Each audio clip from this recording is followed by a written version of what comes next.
Hello friends. आज मैं फिर से आप लोगों के सामने एक नई कहानी लेकर आई हूँ। कहानी का नाम है शबनम। आखिर क्या हुआ उनके प्यार का अंजाम का भाग 1।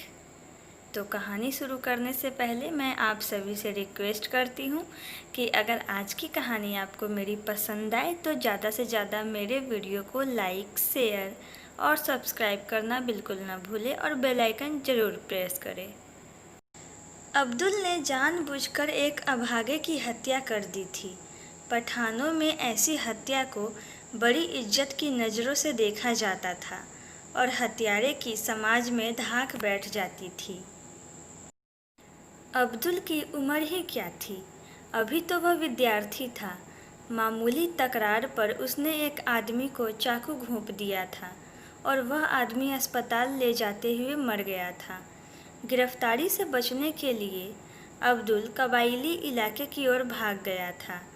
जब वह वहाँ के गगनचुंबी पहाड़ों के पास पहुँचा तो उससे कुछ ऐसा सुकून मिला जैसे वे पहाड़ उसकी सुरक्षा के लिए हों।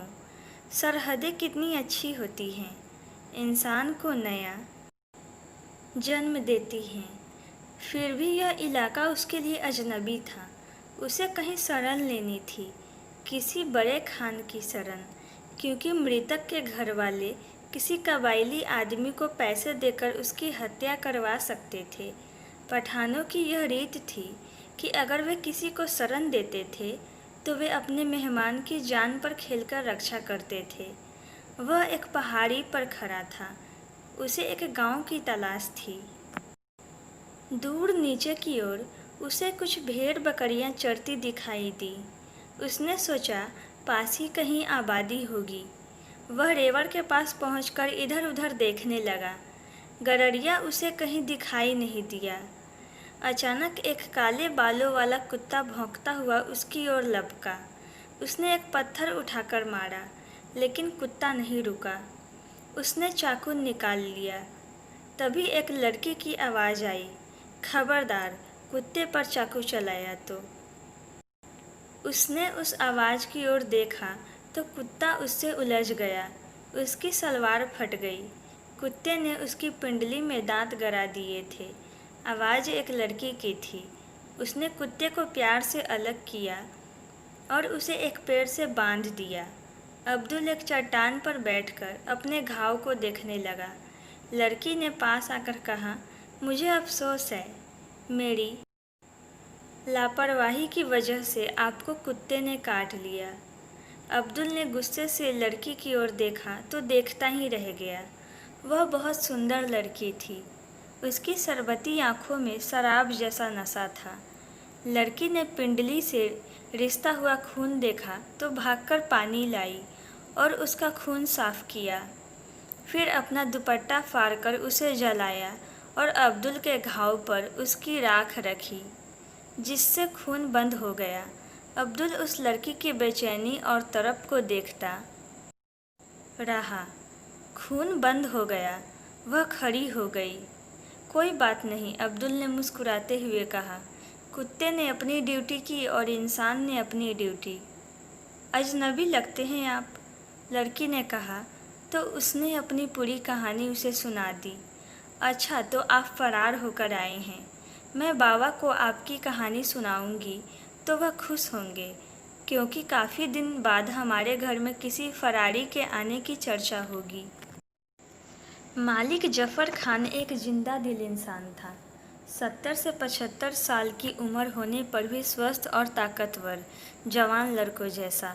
बड़ा बेटा उमर खान नौकरी में था, जबकि छोटा बेटा सोहेल खान, जिसे सब प्यार से बाजू कहते थे, बड़ा ही खिलंदरा और नटखट था। वह बहन ही की तरह सुंदर और प्यारा था। बेटी की जुबानी अब्दुल की कहानी सुनकर जफ़र ने सोचा कि इतनी कम उम्र का बच्चा हत्यारा कैसे हो सकता है। फिर भी उसके लिए अच्छे अच्छे खाने बनवाए गए। उसे घर में रख लिया गया। कुछ दिन बाद अब्दुल ने सोचा, कब तक मेहमान बनकर इनके ऊपर बोझ बनूंगा, इसलिए कोई काम देखना चाहिए। उसे जफ़र खान से बात करना ठीक नहीं लगा।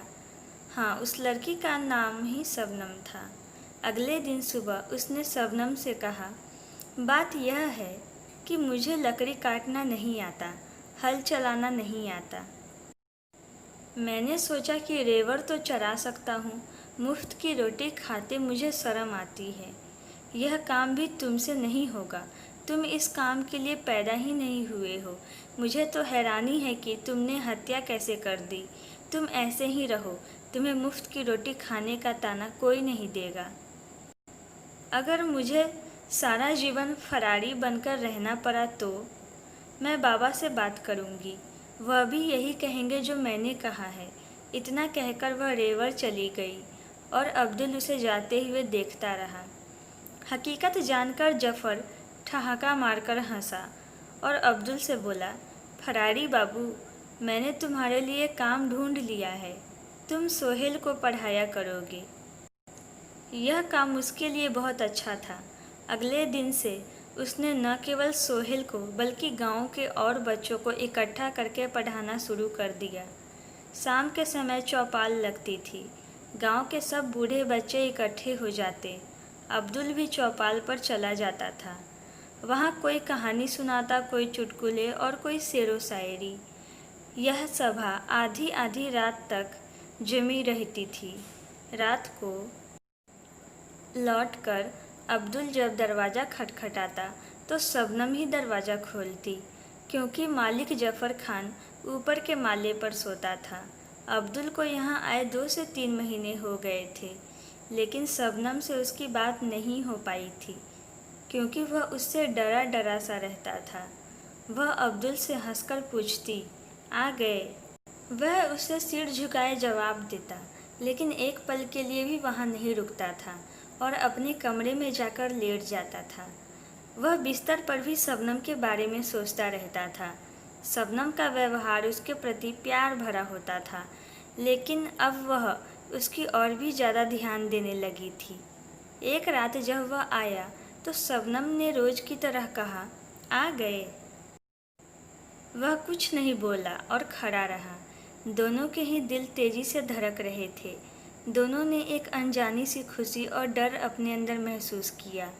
शबनम ने धीरे धीरे से कहा, अंदर आ जाओ। वह अंदर आ गया। शबनम ने दरवाज़ा बंद करके कुंडी लगा दी। फिर भी वह वहीं खड़ा रहा। शबनम भी वहीं खड़ी उसे निहारती रही। फिर धीरे से बोली, जाओ सो जाओ। वह चला गया, लेकिन शबनम वहीं खड़ी रही। उसका अंग अंग एक अनोखी मस्ती से बहक रहा था, साथ ही दिल भी एक अनजानी खुशी से भर गया था। अब्दुल अपने कमरे में पहुंचा तो उसकी आंखों में खुशी के आंसू आ गए। वह बार बार होठों ही होठों में दोहरा रहा था, जाओ सो जाओ। शबनम का प्यार भरा स्वर उसकी आत्मा को झंझोर गया था। वह भावुक हो गया और सिसकियां लेकर रोने लगा। यह खुशी के आंसू थे। उसकी हालत एक बच्चे जैसी हो गई थी। उसे यह एहसास डंक मार रहा था कि उसने किसी की हत्या की है। वह पहली बार दिल की गहराइयों से अपने किए पर लज्जित था। उसकी आत्मा पर पाप का बोझ आ पड़ा था। इस बोझ को उसने पहले महसूस नहीं किया था, लेकिन प्रेम की अग्नि ने उसे कुंदन बना दिया था। आज वह किसी का दुश्मन नहीं रहा। दोस्तों, तो आज की कहानी शबनम, आखिर क्या हुआ उनके प्यार का अंजाम का भाग 1 यहीं तक था। आपको ये कहानी कैसी लगी, आप ये कमेंट बॉक्स में कमेंट करके ज़रूर बताइएगा, ताकि मैं आपके लिए और भी अच्छी अच्छी कहानियाँ लाती रहूँ।